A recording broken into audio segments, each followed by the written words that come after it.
సంగారెడ్డి జిల్లా జిన్నార మండలంలో 5 గ్రామాల వారు కాలుష్యంతో సతమతమవుతున్నట్లు ఆవేదన వ్యక్తం చేశారు. కాలుష్యం బారి నుంచి తనను కాపాడాలంటూ 5 గ్రామాల జేఏసీ సీఎం రేవంత్ రెడ్డిని విజ్ఞప్తి చేశారు.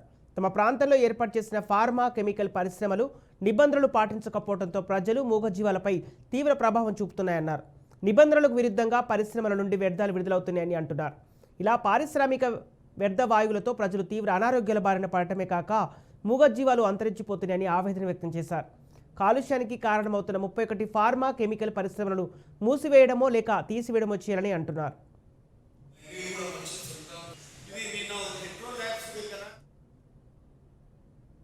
ఇక్కడ కాలుష్య పోరాటం మీద జేఏసీ తరఫున మేము గత 3 నెలల నుంచి ఈ పోరాటం చేస్తున్నాము. ఈ కాలుష్య రహిత గ్రామంగా తీర్చిదిద్దడానికి మా యువకులందరం కూడా ప్రయత్నం జేఏసీ మెంబర్స్ మేము అందరం పోరాటం చేస్తున్నాము. కానీ ఈ ఇండస్ట్రీస్ ఏవైతే ఉన్నాయో కెమికల్ ఇండస్ట్రీస్ గడ్డపోతారంలో కాజీపల్లి గ్రామంలో ఉన్న ఇండస్ట్రీస్ అన్నీ కూడా ఈ కాలుష్య వ్యర్థాలని ఎట్లాంటి కాలుష్య నియంత్రణ చట్టాలను పాటించకుండా వదలడం వల్ల మా ఆరోగ్య భద్రతకి ప్రమాదం ఏర్పడింది.